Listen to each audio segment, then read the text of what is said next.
Good to see everybody. We'll let everybody jump in here. Love this. Love our Tuesday mornings. And it's so good to see everyone.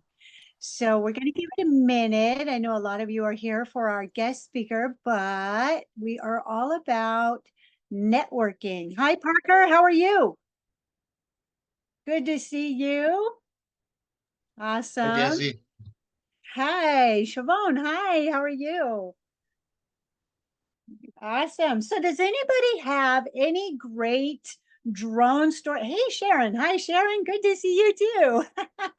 Anybody have any great drone stories to share? Or I also want to know about Drone Safety Day. You know, Drone Safety Day is coming up. It's right around the corner, coming up this Saturday. And I just saw Isaiah jump on here. I know he's got an event coming up. Isaiah, tell us a little bit about your event, your Drone Safety Day. Yeah, sure, of course. Good morning, everybody. I'm Isaiah. I'm here in Las Vegas, and this coming Saturday, April 26th, Drone Safety Day. So we are having our event. It's a beautiful area called Calico Basin. If anyone is in the area close by, would love to attend. It's a free event. We just want to bring people together and not just go over all the drone safety and hands-on stuff, but just growing our community. So it's an open invite to anybody. And also November 7th, 8th, and 9th, we'll be having the second Las Vegas drone meetup. Last year, I brought people from across the country, and it was a great time. And this year we are throwing off-road adventures in there. So, but we'll get more information out there, and I'll put my information in the chat there. So, Awesome. Wonderful. So, yes, everybody, put your contact information into the chat because we are about networking. And how do you network if we don't put ourselves out there, right? Jeremiah, I haven't seen you for a while. Good to see you again. I know I've Awesome. been busy. Great to see everybody. Wonderful. Awesome. Vic, I see you, so I'm always going to call out you out, right? You got to know about some drone events coming up, right? Drone Safety Day, Saturday. Have you heard of anything in your neighborhood or anything? No, unfortunately. I don't have time to do it every year, so I haven't done it. But I know I've seen a lot posted in the groups about there's a couple up in New England area, down south, California. So yeah, there's some events going on, but unfortunately none that I know of here in Colorado. So a good way to find out though, FAAsafety.gov. You could go online and there's a lot of events happening there. A lot It's of at them are NCAT, I maybe think, isn't it? online.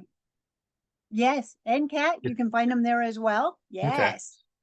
Social media, there is a lot of places to find them. And I'm sure they're out there in your area. Oh, I see a lot of people already putting information into the chat. I love that. So with that, I do want to segue over to our guest speaker. I'm super excited to have our guest speaker here with us today. We have Ted Parisot he is the co-founder. Oh, we're going to let one more person in. Hold on one second. So he is the co-founder of Helios Visions. It's a Chicago-based drone service company, and they are helping businesses streamline inspections, mapping, data collections with aerial technology, right? We're Yep. going to take a look inside the tools and trends transforming how we fly inspections. And one of the great things that I'm super excited about is how we can stay compliant. So Ted, I'm going to segue over to you. I will make you spotlight for everyone. Thank you for joining us today. Yeah, thanks for having me. Great to see everyone and look forward to our discussion. Go Awesome, ahead awesome. and So I know you have a slide deck. Tell us, before we slide over, tell us a little bit more about you and your journey, and then about the slide deck. We can kick that off as well. sure. Yeah, so started in the drone industry about 10 years ago, pre-Part 107. So we're some of the lucky ones to work through the 333.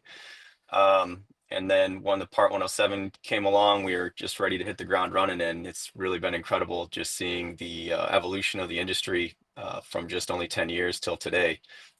Lots of stuff happening, and it seems like technology and uses just continue to accelerate. So very excited to see where everything's going to continue to go. and look forward to everyone's thoughts and comments, what they're thinking the industry is going to do as well. Awesome. Awesome. Yes. So really quick, like, I know you have a presentation. Do you want to answer the questions as they come into our chat, or would you like to do it at the end? Sure. Yeah, I would love discussion during the chat. Some of it's set up really to sort of start the conversation around some of these things and get people's feedback and their thoughts on these technologies and these use cases. Perfect. Perfect. All right. Well, I know you have a slide deck if you want to segue over. All right. Yep. So let's see here. Let me share this window here. Can anybody see that? Yes, perfect. Okay, perfect. All right. So just a little bit about Helios Visions. So we're an advanced drone services company. We specialize in 3D visualizations and inspections for commercial real estate, infrastructure, construction, engineering. We want to deliver high impact visuals and data to help our clients build smarter, market better, and operate more efficiently. So I'll go a little bit into some of the inspection work that we do. So as you all may know or may not know, drones are used very often for aerial inspections. It's just the use has increased a ton over the last few years with the number of cities having facade inspection ordinances. Drones are really replacing a lot of those inspections or supplementing those inspections and being able to cover the entire building as opposed to maybe spot inspections or only capturing a small part of the building using traditional methods. So I'll go do a quick video here of just a short view of what a drone-based facade inspection would look like. This is a building here in Chicago. This was a few years ago. That's the M300 taking off there. And we stay pretty close to the building and, we capture images with enough overlap to create a 3D model. So in this case, we're using photogrammetry to merge all this together, but basically covering the entirety of the building. And then those images are used to create a large 3D model, orthomosaics, and engineers who use that to mark up the building and plan for repairs. Here's an example of this in a software called GNext. We're able to merge all those images into a large 3D model and then use that model to navigate the images to check conditions, make annotations, measurements, etc. So an easy way to assess the building without having to be on a swing stage or be on rope access, lifts, things like that. And so here's another example of drone inspection data of some buildings. You can see this is just a large ortho image. And being able to capture this in a pretty short period of time. So Ted, we already have questions coming into our chat. Yeah. We love Great. questions. And Yes. the first one out of the gate there is, what is your overlap for these flights? We're usually around 80-80, around, maybe 75-75, but around 80-80 for most of these inspections. A good amount of overlap for the detail that you're trying to collect. Absolutely, yeah. And so a lot of these are flown manually. You can see here, it's, a couple annotations marking up some areas of interest. Most of these are flown manually. We'll talk a bit more about some of the more autonomous missions, but we've flown most of these manually just to have total control of the drone, and the technology just wasn't quite there yet when these were being created. Technology has come a long way with GPS denied drones and other RTK technology and other positioning technologies to allow us to fly in areas that in the past, in the recent past, really weren't able to capture or fly in those areas. Let's see, let's scoot over to, it's another example. This turned into a 3D model.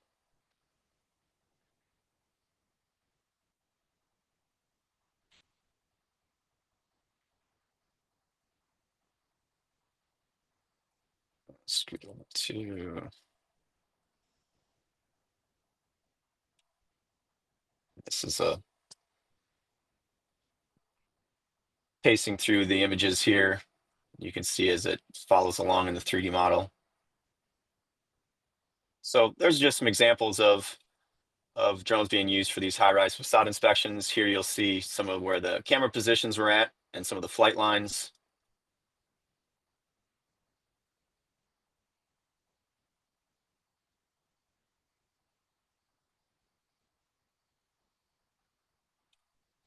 And here's another example of it's the Joliet prison. They're actually turning this old prison into a tourist attraction, and engineers, you can see where the roof is collapsed in here, so it's an unsafe area. So we're able to use drones to get into those areas safely, capture some data for them to take a look at the structural integrity of the building, and aid in the repairs. So they're quite a far along on this project. This is another one of the buildings on the property. So one of the questions that also came up in our chat is, are you using AI to identify the anomalies during your inspections? Yes, yeah, and we'll get to that here in a little bit as well and show you some examples of that. All right. But absolutely, that's come a long Okay. way as well. And then, and you may be getting to this as well as far as your flight planning and all this, but what about orbits? Are you doing orbits as well? Look at me. And so all these questions coming in already. I love it. No, this is great. Yeah, it depends on the project. But yes, we're doing orbits. We're doing crosshatch, a number of different flight types to capture the data that we need. And so in the past, we've done just manual flight planning without the 3D features that we have access to now. So I believe this was in Drone Link, this image here. But 3D flight planning is going to allow for automated repeatable flights, which is great. So we can really start matching up change detection in ways that were maybe a bit more challenging with the manual methods. This enhances communication just of what is going to be covered on the building. It gives an idea to the pilot the flight lines that they'll be flying, and it ensures precise spatial resolutions and altitudes and distances. So here's an example of the one for the Pendry Hotel that we had just seen earlier. So you see some orbits around the top spire there. And then this is an example of the new Matrice 4E.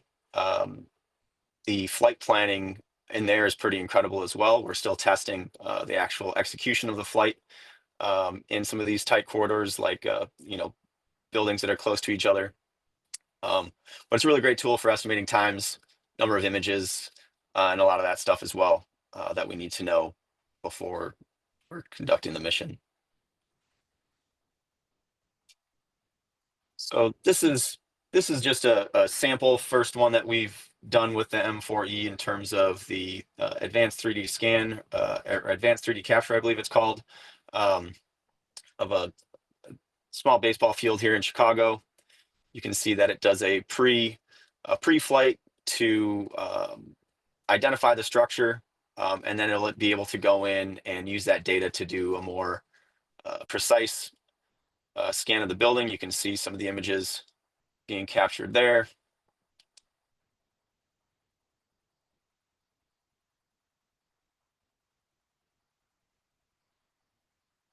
And then just a small example of the output here. You can see there's a couple holes in some of the metal and some other manual shots may be required. This here is actually not even really part of the focus, but it was actually pretty impressive what it was able to capture in terms of the photogrammetry processing. Oops. Sorry, that's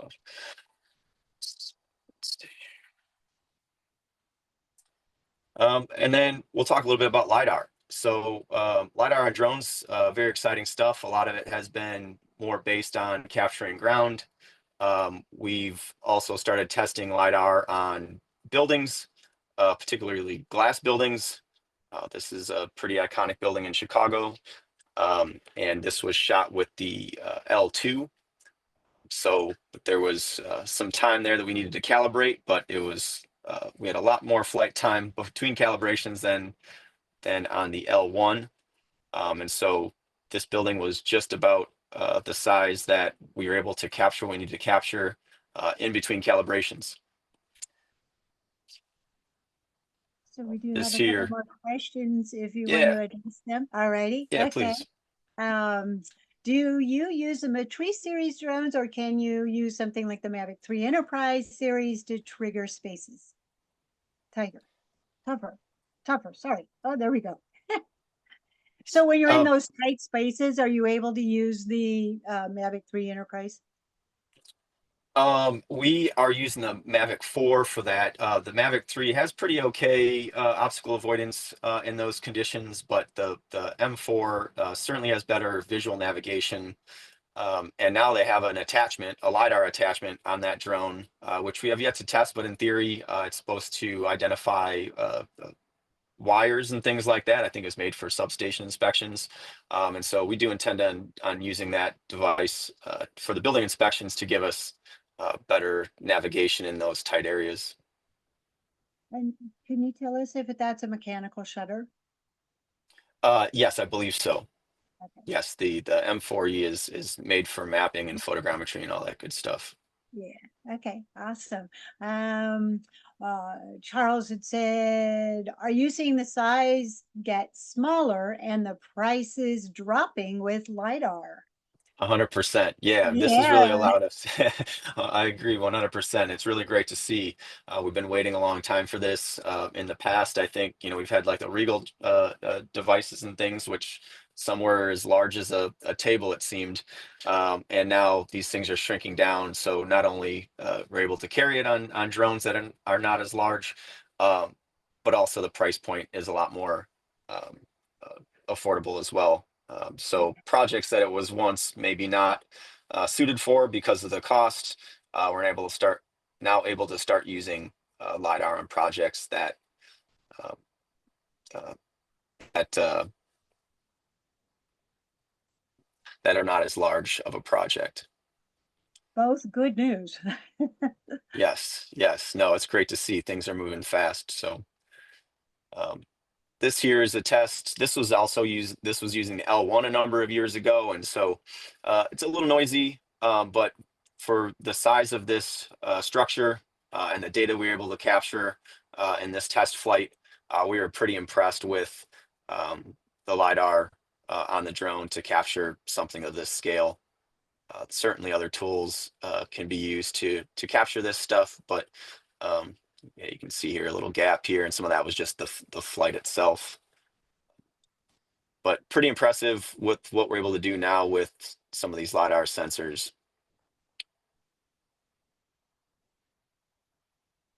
That is awesome. Let's see here. Next. There's just a quick one. This is just, it was a top-down shot using LiDAR on a job site. This is also the L1. After using the L2, there's quite a difference in this. There was no oblique shot here or any side angles, so you'll see a little missing data in the crane and some of the other areas. But to capture large scale sites like this very quickly is very impressive. Get some great stockpile measurements using the LiDAR. And then here is just a screen recording of a mapping mission we did here in our neighborhood. And so just really cool to see the heads up view of this.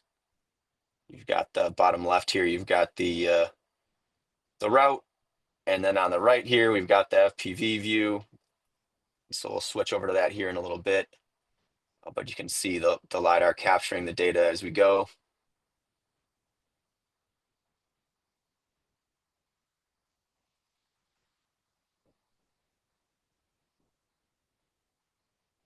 But yeah, not a lot of post-processing required for the LiDAR data as compared to photogrammetry, which is also nice. I mean, certainly different use cases in a number of ways.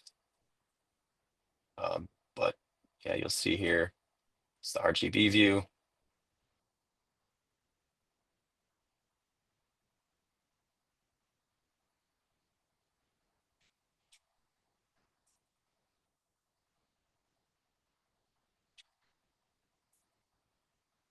Scoot us over to the end here and we'll see a bit of the final. So right after landing, we're able to see, let's see here. Right after landing, we're able to see what was captured, verify. And so just a nice feature. Zoom out here.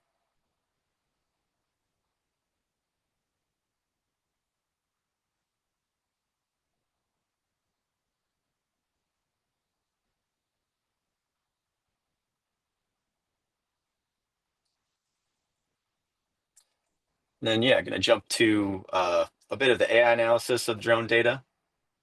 And so with the building inspections, and this in particular is a dam inspection, this is all built in photogrammetry or using photogrammetry. You can see a number of different conditions just with the, with your eye. But with AI, it's going to start labeling different conditions, cracks, spalling, etc.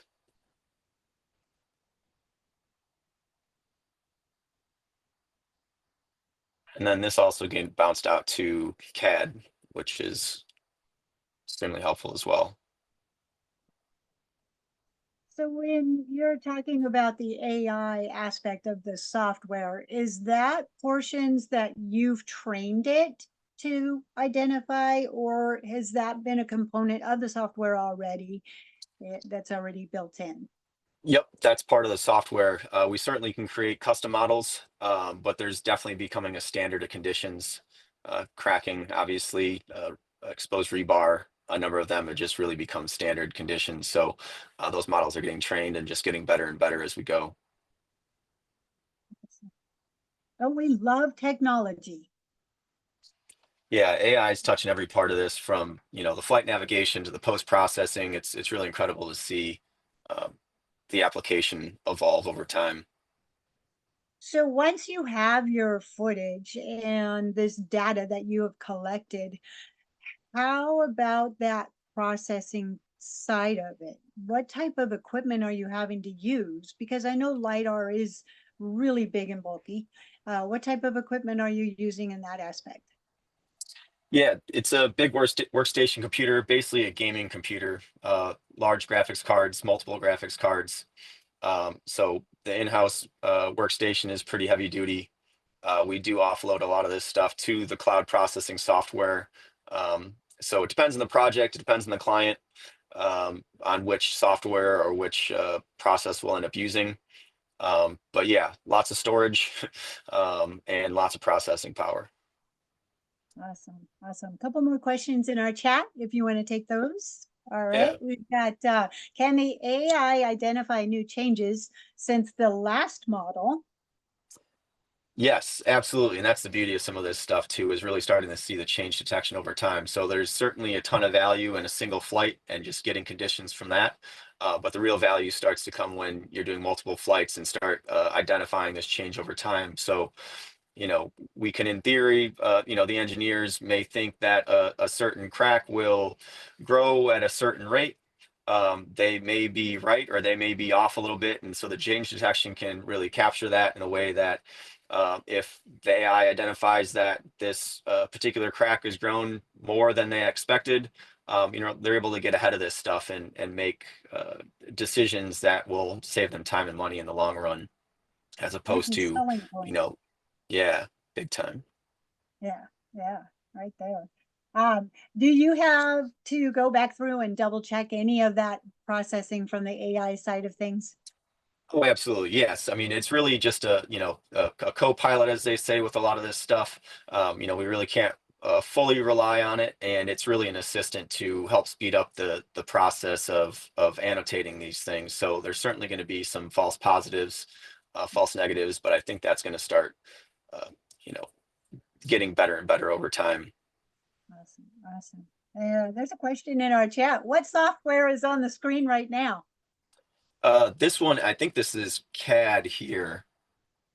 I don't know what version, but this was, yeah, this was processed in GNext and then exported to a CAD DXF file. Awesome. All righty. One more question in our chat. Oh, he said thank you. No problem. And then one more question in our chat. And are you doing pre and post disaster? Excellent use Not- case. Yeah, not yet. Certainly, certainly open to it and have the capabilities and definitely a great use for that type of stuff.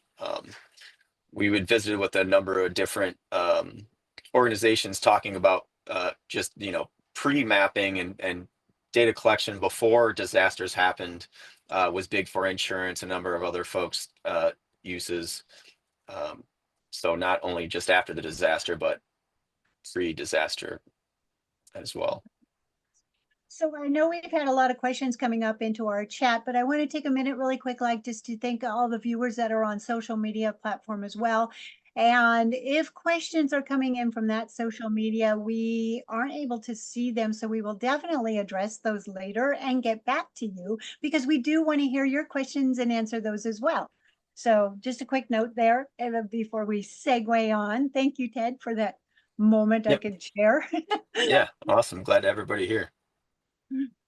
Awesome. All right. And so now I'm going to jump into a little bit of stuff that is, newer in our world. Some of the emerging stuff certainly being used. But Gaussian splatting, it's something that we've talked about quite a bit in our organization and over the last year or two. But it's fairly new and it's, it processes 3D visualizations a little better than photogrammetry on a number of different surfaces. So particularly glass and fine details like trees and wires and things. So we're very excited about that from a 3D visualization standpoint. So let me show you some examples of that we've captured recently. So, a lot of these are large scale structures with a lot of fine details. This one in particular, a lot of glass, a lot of trees and wires and poles, flag poles, telephone poles, light poles. And as you can see, the resolution, the quality is pretty incredible, especially the surrounding area where, photogrammetry would probably chop a lot of that stuff off or you'd need a lot more data to render those areas. And then, with the 3D visualization too, we can create a lot of different camera movements that we wouldn't otherwise be able to do with the drone, perhaps, say, over roads and people and different things that we can create these camera movements that in post. Jump to another example here. This here is actually a 4D. I think it's like basically, I think they're changing kind of the language around 4D in the Gaussian splat world, but this is a time lapse of multiple Gaussian splats over the course of a few months, and we're able to line these up. And this tool here is called Gaussilla, and this also has some other AI enabled elements as well.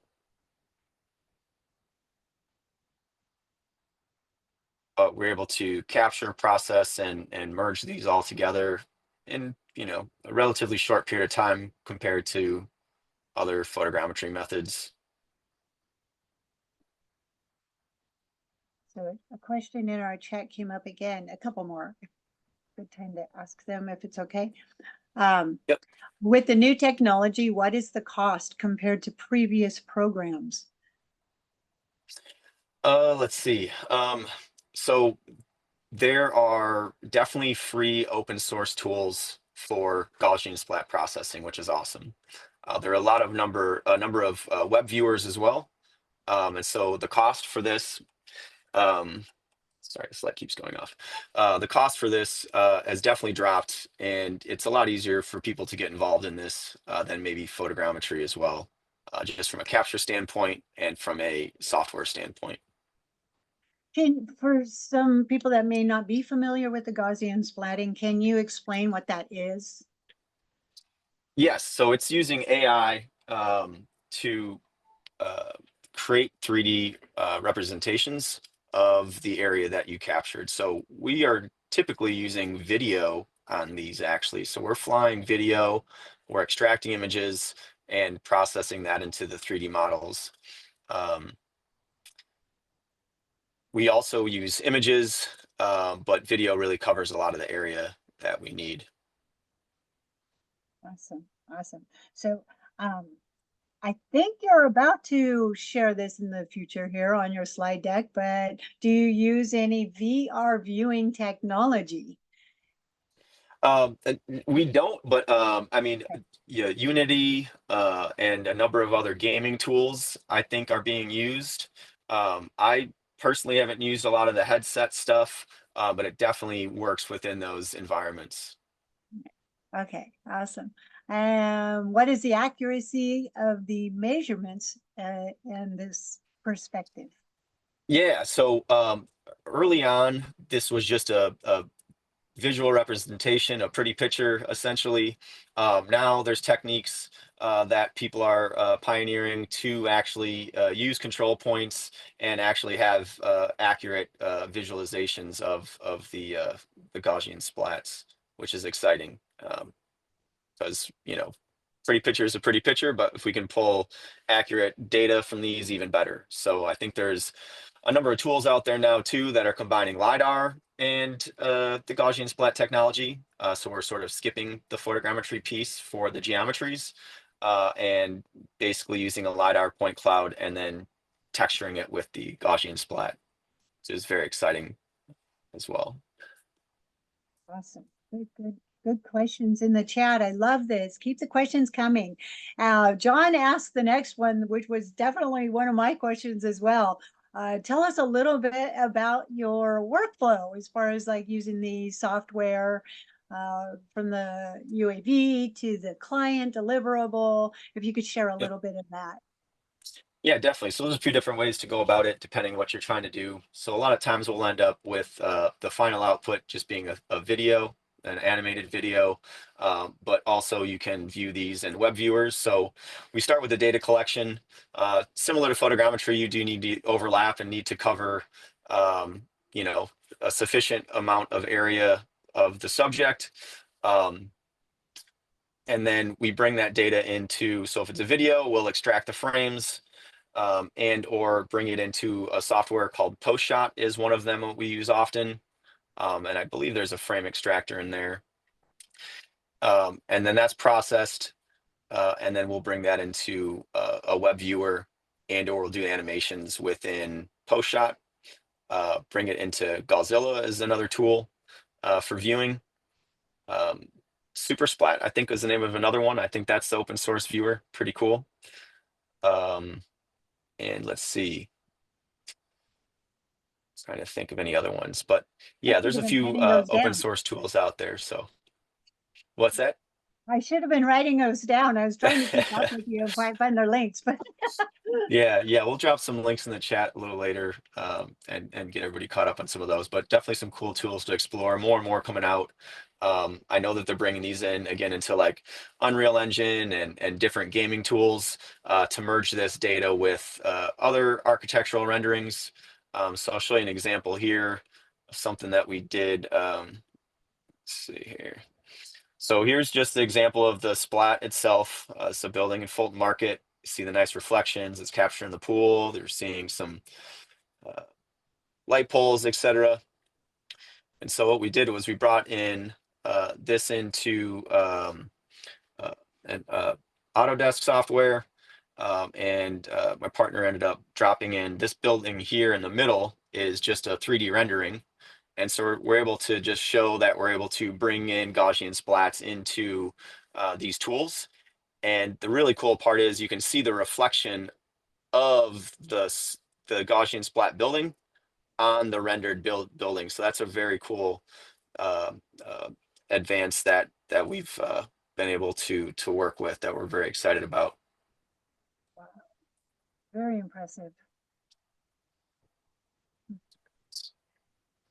All right. So anything about Gaussian splats, we'll move into drone in a box stuff. So some more cool advancements in the world of automation and waivers and all sorts of cool things. So I'm sure you're all familiar with the drone in a box. They've been around for a little while. They just keep getting better and better. I think the newest Dock 3 version can go on a vehicle and has a bunch of other really cool features. But, you know, used in construction, solar field inspections, mining operations, security for college campuses, security for logistics centers and warehouses. But it really allows for 24/7 monitoring of these assets. So in order to use this, you need to have FAA waivers. So there's a couple different beyond visual line of sight waivers. You can either get one with a VO or without a VO. And then I believe the FAA has a new controlled access construction site shielding waiver for these. That is essentially, my understanding is that as long as it's within a contained area and it's not over 200 feet, you can get this waiver without a VO, which is very exciting as well. So, you know, pre-part 108, I guess, but it certainly seems like there's some advancements happening in that respect. I see Vic nodding his head yes. Great, great. Yes, yeah, no, exciting stuff. It's really cool. I'd like to get others' feedback on, you know, their experience or what their thoughts are on some of the boxes and all that. So.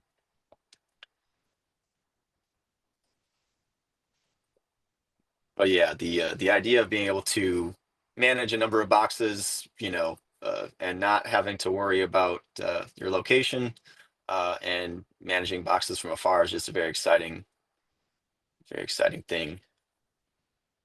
So there's a few different ones out there, more than a few, I guess. So, but there's some options from different manufacturers, different capabilities, different sizes. I know when the first ones came out, they were as big as a bus, maybe. And now we've got them that are a little bit smaller that, you know, I think it only takes like 1 or 2 people to carry these things. So can you kind of share a little bit about what is exactly a drone in a box? What is it? Yeah, so I mean, it's essentially an IoT device, right? So it's the technology that is the box that holds the drone itself, so it protects it from weather, it charges it, it's the data transfer mechanism as well. And then that data goes into software, so it can be sent to a lot of different places.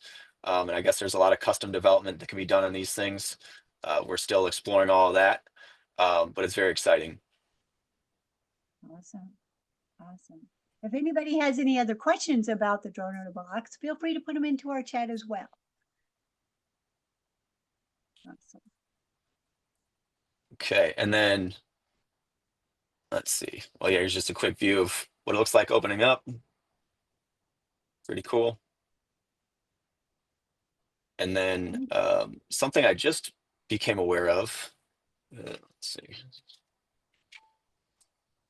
is so this is an AI box, and pardon me because I'm not fully tuned in on this thing, but my understanding is it's on edge AI algorithms that will keep the AI off the cloud essentially, right? So it's like on edge and you can do AI detections.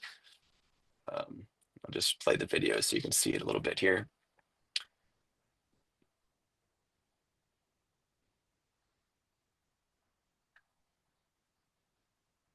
So it's a small box.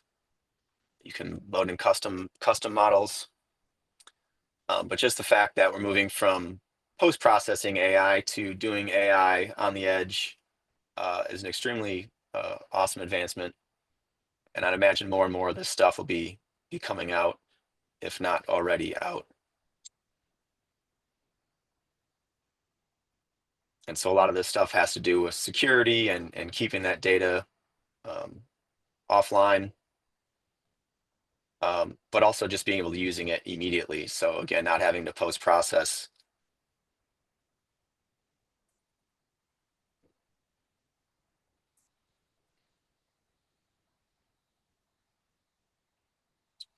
So this is even loaded into the controller itself.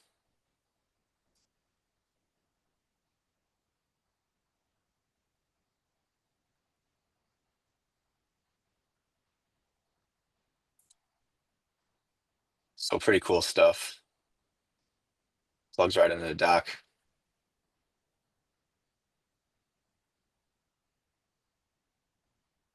So yeah, very cool. Cool advancement in the AI world. Yes. So we have a couple more comments in our chat. And John had asked, what was the construction waiver? And and I'm sure Vic will know more than I do, but category 3 drones are the drones that can be flown over people within a closed or restricted access. And so you would be able to go through and get a waiver or authorization for that. You file that. And then another question that came up. What was that thing on the belt loop? That was that was the AI box itself. I don't really understand the on-person part of it.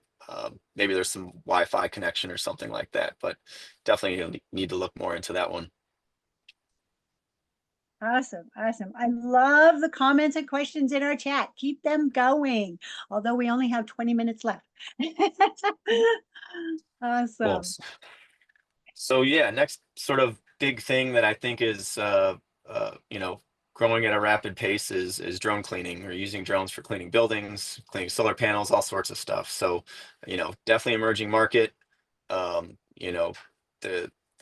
people are getting used to buildings, drones for building inspections, and now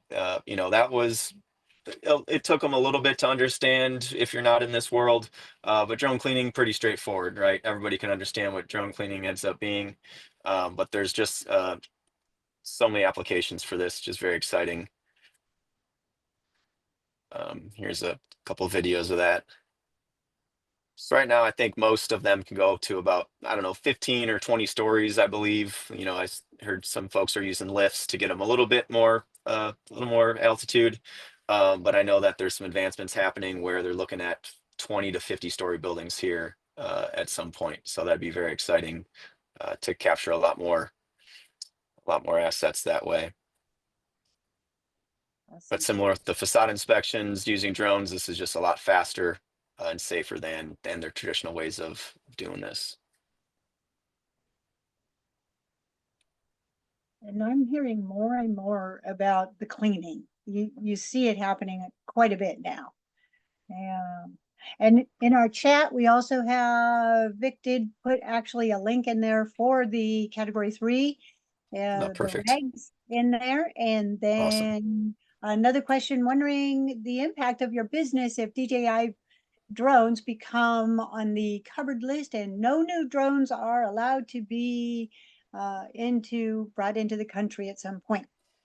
Yeah, that's the big conversation we're having as an industry, I think. And so, yeah, I mean, we've been preparing for a number of years, it seems like, at this point. So, buying different brand drones is one way that we're, planning for that. Although we did just purchase the M4E, which we're very excited about. So hopefully we can still keep using that one if things do change. But yeah, I mean, we're going to have to wait to see what happens. Definitely like to get others' feedback on that too, because I think, as a group, we want to keep our industry going, and whatever that looks like, hopefully we can figure it out. There you go. Put your feedback into the chat. I want to hear from you. Any ideas? Yes. Awesome. Cool. All right. And then, the next one here is, so,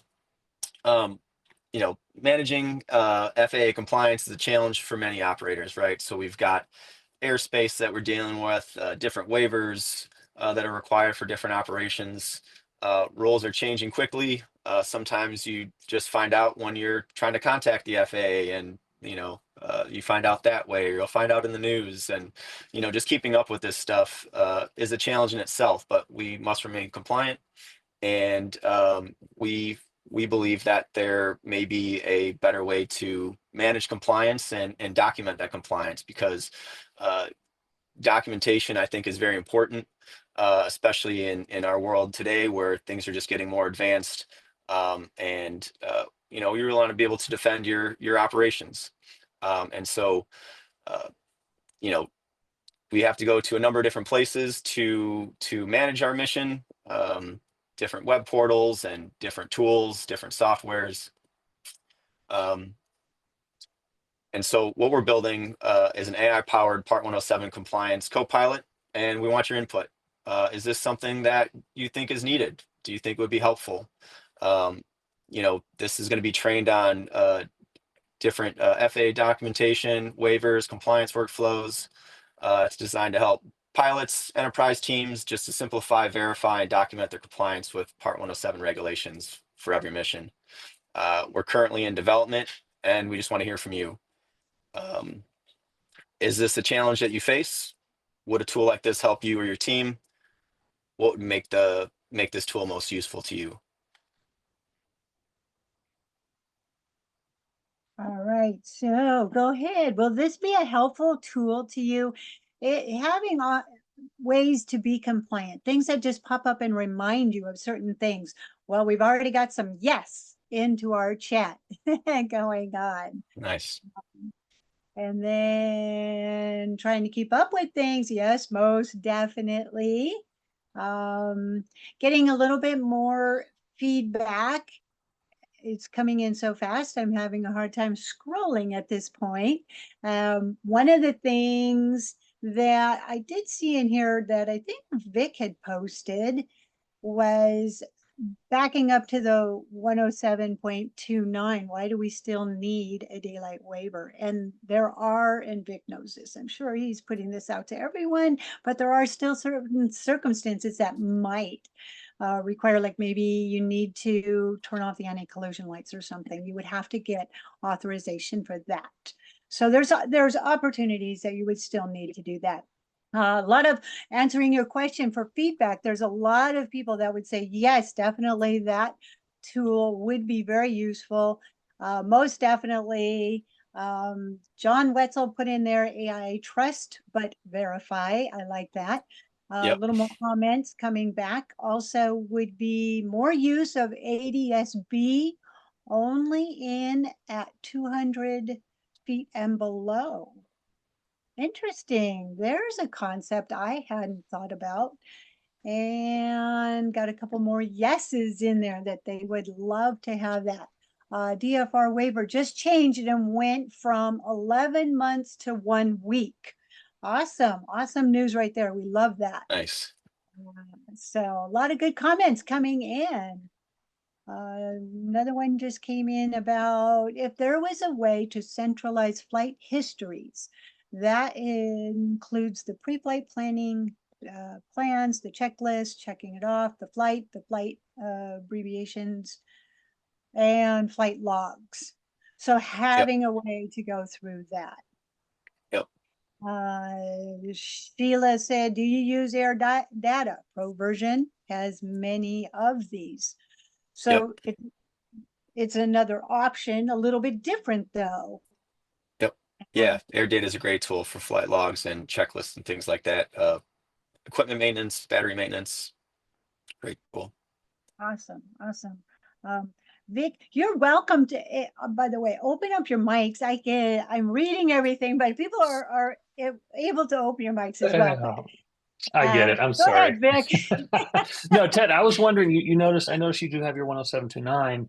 Do you need that because you're turning off your strobe at night when you're collecting data? I was just wondering that. I kind of asked a very general question, so that was not very accurate. That was from a long time ago. So that was yeah, that was from a while ago. So it's not for anything currely. Got it. I was just wondering. Yep.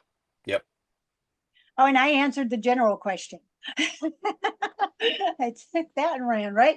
Yeah, I know why you need one generally, but I was wondering why Ted did. I didn't ask the question right. Sorry. Oh, I thought you were just putting it out to everyone. So, Charles had asked about really hoping that Part 108 BVLOS draft rule is issued soon. Hopefully this will eliminate a lot of the waivers needed for BVLOS. Yes. Aren't we all counting on that? Fantastic.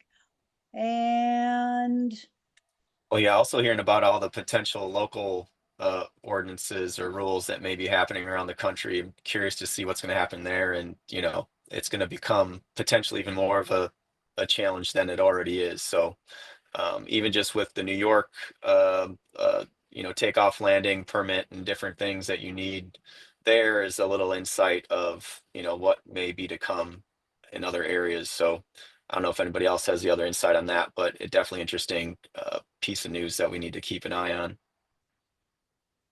yes, yes.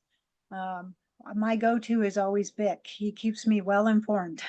Yes, yes. The scary thing is it'll create a patchwork quilt across the country, which will be different from every state or even potentially every city that you go into. Now you're going to have, and you're going to see what the big problem I see is fees. Is you're going to look at this as one money-making thing of saying, now, if you want to deliver, if you want to do cleaning buildings, if you want to do, there's a cost. Yep. Exactly, Charles. Yes, yes. And all right. So I know we only have a few minutes left. And so I just want to, I'm not sure where you're at in your slide deck, if you wanted to get a little more feedback. Yeah, Do we're you all set. Awesome, awesome. All right. Well, do you mind if I share some of your contact information into our chat? Please do. Yeah, I would love to connect with everyone today and Okay. All righty. keep the I will. conversation going. Yes, let's keep this conversation going because it has been great. I'm going to remove you from Spotlight for everybody. And I put in our chat here, there it goes, his contact information, ways to reach out to not only Ted direct through LinkedIn, but also the company LinkedIn, so you can gather a little bit more information that way as well. Ted, we thank you. We thank you so much for sharing all this great information. Love seeing what you're doing. Like Sheila said in our chat, I could just sit there and watch it forever. I absolutely love it. And so thank you very, very much. Thank you for your time. Thanks for having me. And sharing with us. Yes, I see Sharon opened up her mic there. So and I Thanks want all. to thank everyone. Thanks, I want to Sharon. thank Good to everyone see for you. joining us. Yes. And we will see you next Tuesday, everyone, same time, and looking forward to Vic it. has something to quick say. Comment. Oh, we One love quick it. comment before we turn off or time or go away. We're hearing a lot of people upset about the new Lee bill or not Lee, sorry, Mike Lee from Utah, about taking the first 200 feet away from the FAA and giving it to states. That is not something we really need to worry too much about. We need to watch it, but we don't need to worry about it too much. It's his fifth time trying to get this through, and he has yet to get it out of committee, and he has yet to have any co-sponsors, except for the very first one back in 2017, but that doesn't count. So I put a video on the DSPA YouTube channel. I'm not trying to push it out, but if anybody has any questions about the Lee bill, I think it's 1279, Senate Bill 1279. It's one of those things like, yeah, we should probably watch it, but we don't need to go out and, as I say in the video, buy a big old bottle of Pepto-Bismol and start chugging it. So awesome. Just want to share that real quick since Ted brought up local. Yes, it was perfect. Appreciate that. Do you by any chance have the link so we could watch it? Yeah, I can find it real quick. We would appreciate it. I wasn't prepared. I know. Well, see, Sorry. We like it. You know me. But this is where we learn. We gain that knowledge. We network. We hear things. And definitely want to save the chat because there has been a lot of great information in there today. If you're not familiar with how to save the chat, there are 3 dots in the upper right-hand corner. There it is. Look at there. Craig already put it in there. Nice. So did Vic. Now you got it. Thank you, Craig. Thanks, Craig. Then you can save the chat will be the heading in there. And normally it goes under your documents file onto your computer. So you'll be able to come back and access all this knowledge that we gained today. So thank you, everybody. All right. Thank you, Ted. Thank you for your time. Thanks all. Thank you for sharing. Appreciate it. And we will see everybody next week. All right. Bye. See you next week. Bye now.